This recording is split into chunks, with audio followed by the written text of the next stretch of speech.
अस्सलाम वालेकुम guys, how are you? I hope आप सब ठीक होंगे। और आज हम पब्लिक एडमिनिस्ट्रेशन के अंदर जो टॉपिक डिस्कस करने जा रहे हैं that is decision making. And this topic is very important. इसके ऊपर डिफरेंट टाइम्स के अंदर क्वेश्चन किया गया है, डिफरेंट एंगल से किया गया। तो इस वजह से ये टॉपिक जो है वो काफ़ी इम्पोर्टेंट है। आज हम इसको डिस्कस करेंगे। और सबसे पहले डेफिनेशन देखते हैं। Let's start the topic. Definition क्या है? A decision is a choice made between two और मोर अल्टरनेटिव्स। कि दो या दो से ज़्यादा जो अल्टरनेटिव्स मौजूद हैं किसी एक चीज़ के लिए, उनमें से किसी एक को चूज़ करना ही बेसिकली डिसीजन है। कि आपके पास दो या दो से ज़्यादा ऑप्शंस मौजूद हैं, आपने किसी एक को जो अच्छा ऑप्शन आपको लगता है आपने उसको चूज़ करना है, ताकि तो वो दैट इज़ क्या है, ताकि आपका मसला हल हो सके या जो आपने गोल अचीव करना है वो हो सके, तो दैट इज़ डिसीजन। या दूसरी डेफिनेशन क्या कहती है? It is a process of choosing the best alternative for reaching the objective. कि ये एक प्रोसेस है बेसिकली। और किस चीज़ का प्रोसेस है? जिस प्रोसेस के तहत बेस्ट अल्टरनेटिव चूज़ किया जाता है। जो आपके पास मल्टीपल अल्टरनेटिव्स मौजूद हैं, उनमें से बेस्ट अल्टरनेटिव को आपने चूज़ करना है ताकि आप अपने ऑब्जेक्टिव्स को रीच कर सकें। तो दूसरी डेफिनेशन ये है। तो अब हमने डेफिनेशन देखी, उसके बाद हम रैशनल डिसीजन मेकिंग का प्रोसेस देखेंगे कि how a rational decision is made. कि रैशनल डिसीजन मेकिंग के लिए क्या प्रोसेस होता है जिसको फॉलो किया जाता है, जिसके तहत एक अच्छा डिसीजन करता है ऑर्गेनाइजेशन के अंदर जो मैनेजर होता है। तो मैनेजर्स एक अच्छा डिसीजन करने के लिए जिन प्रोसेस को या जिन स्टेप्स को फॉलो करते हैं, हम उनको देख लेते हैं। तो ये स्टेप बाय स्टेप इन सारे चीज़ों को देखने से पहले मैं एक एग्ज़ाम्पल डिस्कस करूँगा, जिससे फिर क्या होगा कि ये स्टेप्स आपको इजीली समझ आ जाएंगे और ये बहुत अच्छे तरीके से समझ आएंगे इंशाल्लाह। तो एग्ज़ाम्पल क्या है कि फॉर एग्ज़ाम्पल एक टीम है, ऑर्गेनाइजेशन के अंदर एक टीम है जो अपना सारा सिस्टम जो कंप्यूटर बेस करना चाहती है, मैनुअल के बजाय कंप्यूटर बेस। तो उनको क्या चाहिए? उन्होंने कहा कि टीम नीड्स लैपटॉप। उस टीम को रिक्वायर्ड हैं लैपटॉप्स। अब लैपटॉप्स रिक्वायर्ड थे। प्रॉब्लम क्या था? सबसे पहले प्रॉब्लम आइडेंटिफाई किया गया कि व्हाट इज़ द प्रॉब्लम।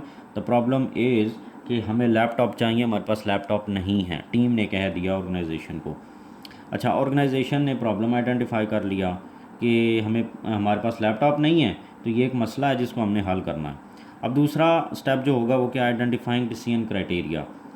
जो ऑर्गेनाइजेशन होगी वो क्या करेगी? वो डिफरेंट क्राइटेरिया सेट करेगी कि हमने लैपटॉप्स तो आप लेने हैं, वो तो हमारी ज़रूरत है। तो उसके लिए क्या होगा कि हम मेमोरी देखें, बैटरी देखें। एक लैपटॉप के अंदर मेमोरी होती है, बैटरी होती है, डिस्प्ले होती है, उसका साइज़ होता है, उसकी प्रोसेसिंग स्पीड होती है, या डिफरेंट चीज़ें और भी होती हैं। ये सारी चीज़ों को देखते हुए एक डिसीजन क्राइटेरिया सेट किया जाएगा कि हम किस चीज़ की बेस के ऊपर बैटरी अच्छी हो तो उसकी बेस पे, जिस लैपटॉप का बैटरी अच्छी हो हम उस वो लैपटॉप लें, जिसकी मेमोरी ज़्यादा हो वो हम लैपटॉप लें, जिसका डिस्प्ले अच्छा है वो लें, या जिसकी कंपनी अच्छी है वो लें, या जिसकी प्रोसेसिंग स्पीड ज़्यादा है वो लें। तो डिफरेंट चीज़ों को सामने रखते हुए एक डिसीजन क्राइटेरिया बनाया जाएगा कि किसकी बेस के ऊपर हम डिसीजन करें। अब क्या होगा? डिफरेंट क्राइटेरियाज हमने देख लिए, आइडेंटिफाई कर लिए। Allocate weights to criteria. अब क्या करेंगे कि उन क्राइटेरियाज़ को वेट देंगे कि मेमोरी वाला जो है, हमारी सबसे ज़्यादा ज़रूरत क्या है? हमारे लैपटॉप की मेमोरी ज़्यादा होनी चाहिए, उसको हमने 10 दे दिए, 10 वेटेज दे दी। फिर बैटरी जो है वो भी अच्छी होनी चाहिए, उसको 8 दे दी। लेकिन बैटरी से ज़्यादा मेमोरी मैटर करती है हमारे लिए, तो इस वजह से हमने इसको ज़्यादा दी। फिर डिस्प्ले अच्छा होगा, 7 वेटेज। इसी तरीके से कंपनी कौन सी है, फिर उसकी प्रोसेसिंग स्पीड कितनी है, इन तमाम चीज़ों को वेटेज दे दी। और डिफरेंट वेटेज दी क्योंकि हमारी अपनी नीड के मुताबिक हमने उसको वेटेज दी। अब हम क्या करेंगे कि क्राइटेरिया सेट कर लिया, अब हम अल्टरनेटिव्स देखेंगे कि हमारे पास वो ऑर्गेनाइजेशन क्या करती है कि प्रॉब्लम आइडेंटिफाई करने के बाद क्राइटेरिया सेट कर लिए, उनको वेटेज दे दी, और उसके बाद वो डेवलप करती है अल्टरनेटिव कि अब हमारे पास डिफरेंट ऑप्शंस क्या क्या हैं इस क्राइटेरिया को की बेस के ऊपर डिसीजन करने के लिए जो हम लैपटॉप लेंगे। फॉर एग्ज़ाम्पल वो कहता है कि अल्टरनेटिव्स क्या हैं। HP कंपनी है, उसके बाद देखें डेल में, देखें लिनोवो में, देखें सोनी में, ये सारी चीज़ें होंगी। लेकिन इस क्राइटेरिया की बेस के ऊपर जो कंपनी हमें चीज़ देगी, लैपटॉप देगी, अच्छा इस क्राइटेरिया को फुलफ़िल करते हुए हम वो लेंगे। अब क्या करना है? इन ये जो अल्टरनेटिव्स डेवलप किए हमने, इन तमाम को क्या किया, और उस ऑर्गेनाइजेशन ने इन तमाम को एनालाइज़ किया कि ये क्या चीज़ दे रही है, इसमें क्या अच्छा है, इसमें क्या अच्छा है, तमाम चीज़ों को एनालाइज कर लिया। अब उनमें से एक को सेलेक्ट कर लिया। फॉर एग्ज़ाम्पल जो ऑर्गेनाइजेशन थी उसने डेल को सिलेक्ट कर लिया कि डेल जो है वो मेमोरी भी उसकी ज़्यादा है उस लैपटॉप में, उसकी बैटरी भी अच्छी है, डिस्प्ले भी अच्छा है, बाकी जो जो चीज़ें इन्होंने क्राइटेरिया के अंदर सेट की थी वो तमाम चीज़ें उनको डेल में मिल गई। अब डेल जो है वो उन्होंने फाइनल डिसीजन कर लिया कि हमने ये लेना है। अब उसको इम्प्लीमेंट कर दिया, ले लिया, ख़रीद करके इस टीम को दे दिया। अब क्या हुआ कि उन्होंने इवेलुएट किया अपने डिसीजन को कि जो हमने डिसीजन किया क्या वो डिसीजन अच्छा था या अच्छा नहीं था, उसकी आउटपुट कितनी निकली। अब ये दोबारा फिर अगर तो वो अच्छी आउटपुट दी उसने, जो उनकी रिक्वायरमेंट थी वो पूरी हो गई तो फिर तो सही है, अगर नहीं हुई तो वो दोबारा प्रॉब्लम को आइडेंटिफाई करेंगे और उस तरीके से ये पूरा प्रोसेस जो है वो चलता रहता है। तो ये एक अच्छा तरीका था। तो अब रैशनल डिसीजन मेकिंग के अंदर जब भी कोई प्रॉब्लम होता है तो सबसे पहले प्रॉब्लम, अब यहाँ से आपको मैंने एग्जांपल के ज़रिए समझाया प्रोसेस, तो अब आई होप आपको ये इजीली समझ आ जाएगा। रैशनल डिसीजन मेकिंग के लिए सबसे पहले ऑर्गेनाइजेशन क्या करती है कि प्रॉब्लम को आइडेंटिफाई करती है कि मसला है क्या, क्या मसला है जो हमने रिजॉल्व करना है, जिसके लिए हमने सोल्यूशन फाइंड करना है। फिर उसके लिए डिफरेंट क्राइटेरियाज देखे जाते हैं कि किस बेस के ऊपर हम डिसीजन लें और इस प्रॉब्लम को रिजॉल्व कराया जा सके। उसी तरीके से जैसे हमने यहाँ पर किया एलोकेटिंग वेट्स, फिर उनको वेट्स दिए जाते हैं, जैसे कि उसने मैं डिफरेंट चीज़ों को उन क्राइटेरियाज़ को वेटेज दिए कि कौन सी ज़्यादा इंपॉर्टेंट है उसको ज़्यादा वेट दिया, जो उससे लेस इंपॉर्टेंट है उसको उससे कम वेट दे दिया। तो इस तरीके से फिर अल्टरनेटिव्स देखे जाते हैं कि हमारे पास कौन कौन से ऑप्शंस अवेलेबल हैं जिनको हम देखते हैं और जिनको अल्टरनेटिव्स के ज़रिए हम अपना प्रॉब्लम रिजॉल्व कर सकते हैं। सिमिलरली फिर उनको एक उनमें से सिलेक्ट कर लिया जाता है, एनालाइज करने के बाद उनको एक सिलेक्ट करके फिर इम्प्लीमेंट किया जाता है और फिर उसको इवेल्युएट किया जाता है। तो ये एक रैशनल डिसीजन करने का एक प्रोसेस है, डिफरेंट स्टेप्स हैं जिनको फॉलो किया जाता है ताकि एक रैशनल डिसीजन हो सके। ये था हमारा रैशनल डिसीजन मेकिंग का प्रोसेस। अब उसके बाद एक कॉन्सेप्ट है डिसीजन मेकिंग के अंदर बाउंडेड रैशनैलिटी का। ये कॉन्सेप्ट जो है ये भी बहुत ज़्यादा इम्पोर्टेंट है। ये अक्सर पूछ लिया जाता है एमसीक्यूज़ के अंदर भी या पेपर के अंदर, जो आपका किसी क्वेश्चन के अंदर। इस तरह ज़ाहिर है वो इसी टॉपिक में से जब क्वेश्चन आएगा तो उसमें से पूछा जा सकता है, या फिर आम तौर पर ये ऑब्जेक्टिव में पूछ लिया जाता है कि बाउंडेड रैशनैलिटी क्या होती है। बाउंडेड रैशनैलिटी बेसिकली हर्बर्ट का ये हर्बर्ट साइमन का कॉन्सेप्ट है। हर्बर्ट का नहीं है बल्कि हर्बर्ट साइमन का ये कॉन्सेप्ट है। और उसने एक बात की और उसने कहा कि आप से एमसीक्यूज़ में अगर पूछा जाएगा तो ये कहा जाएगा कि ये किसका कॉन्सेप्ट है बाउंडेड रैशनैलिटी, तो ये आपको पता होना चाहिए कि ये हर्बर्ट साइमन ने ये कॉन्सेप्ट दिया। तो इसने बेसिकली क्या कहा, इसने क्वेश्चन किया ability of manager to make rational decisions. होता क्या है कि ऑर्गेनाइजेशंस के अंदर जो मैनेजर्स होते हैं वो अपनी तरफ से अच्छी कोशिश करते हैं कि सबसे अच्छा डिसीजन लिया जाए ताकि ऑर्गेनाइजेशन के प्रॉब्लम को रिजॉल्व करते हुए जो ऑर्गेनाइजेशनल गोल्स हैं उनको अचीव किया जा सके। बट क्या होता है, हर्बर्ट साइमन कहता है कि उसने क्वेश्चन कर दिया, बेसिकली उसने क्वेश्चन किया ability of manager to make rational decision. उसने कहा कि रैशनल डिसीजन एक मैनेजर जो है वो नहीं कर सकता समटाइम। क्यों नहीं कर सकता? Sometime they are not able to make rational decisions. ये उसने बात की कि ऐसा भी होता है कि रैशनल डिसीजन अपनी तरफ से तो मैनेजर पूरी कोशिश करता है कि रैशनल डिसीजन करे जिससे प्रॉब्लम रिजॉल्व हो जाए और ऑर्गेनाइजेशन का गोल को अचीव किया जा सके। बट होता ये है कि वो रैशनल डिसीजन नहीं कर पाता। अब क्यों नहीं कर पाता? उसको कौन सी चीज़ जो है वो बाउंड करती है? और वो कहता है he said managers make rational decisions but they are bounded by their ability to process information। क्या होता है कि जो मैंने पहले बात कर दी कि मैनेजर अपनी तरफ से कोशिश करता है कि वो रैशनल डिसीजन करे और जो उसके पास अवेलेबल इंफॉर्मेशन, डाटा, एक्सपीरियंस होता है उसकी बेस के ऊपर वो एक रैशनल डिसीजन ही करता है। बट उसकी जो एबिलिटी है इंफॉर्मेशन को प्रोसेस करने की सम टाइम वो उसको अलाउ नहीं करती, या वो लिमिटेड होने की वजह से वो एक अच्छा डिसीजन या रैशनल डिसीजन नहीं कर पाता।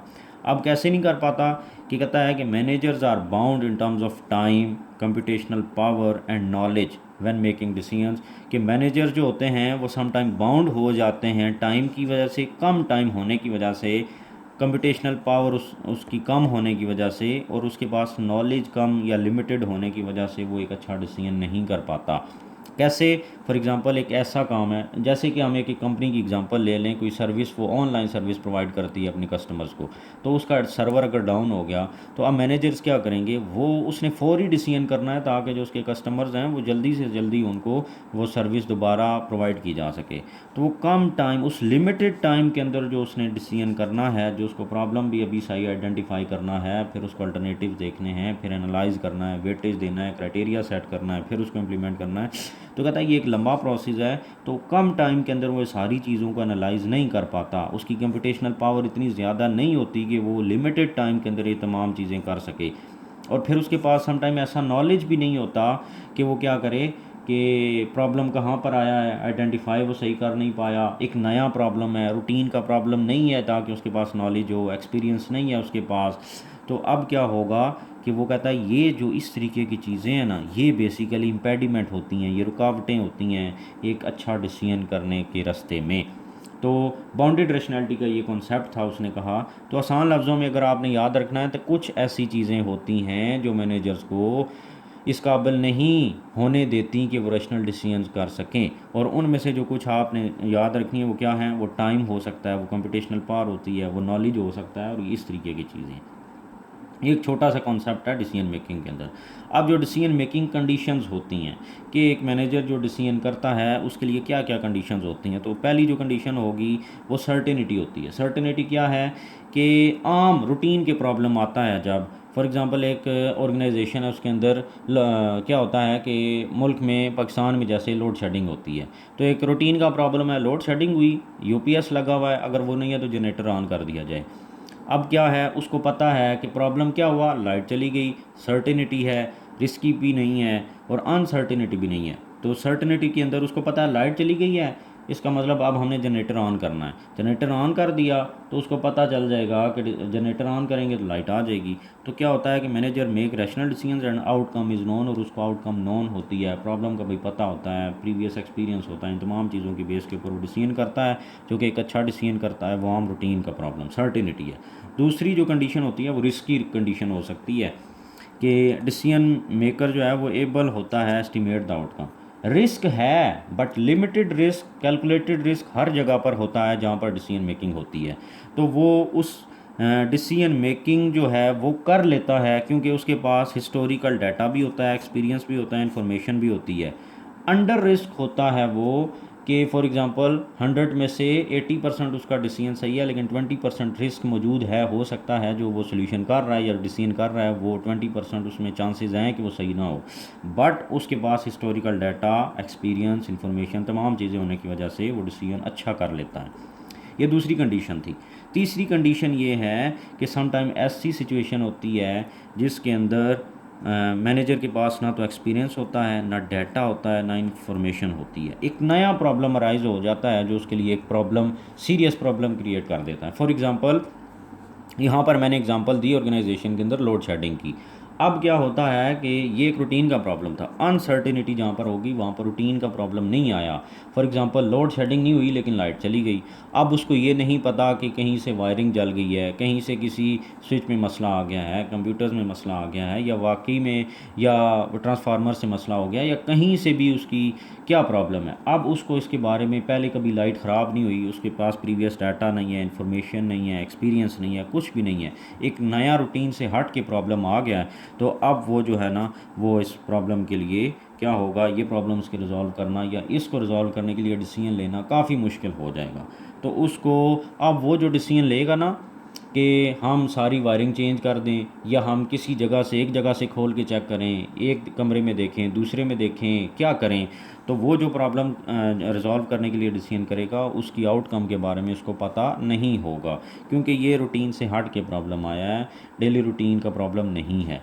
तो ये डिफरेंट कंडीशंस होती हैं या सिचुएशंस हैं जो कि जिनके अंदर डिसीजन मेकिंग करनी पड़ जाती है। तो इस तरीके से हमने इस प्रॉब्लम को, इस टॉपिक को कवर कर लिया है कि कैसे तरीके से हमने डेफिनेशन देखी, डिसीजन मेकिंग प्रोसेस देखा, बाउंड्री रैशनैलिटी क्या होती है और डिसीजन मेकिंग कंडीशंस क्या होती हैं।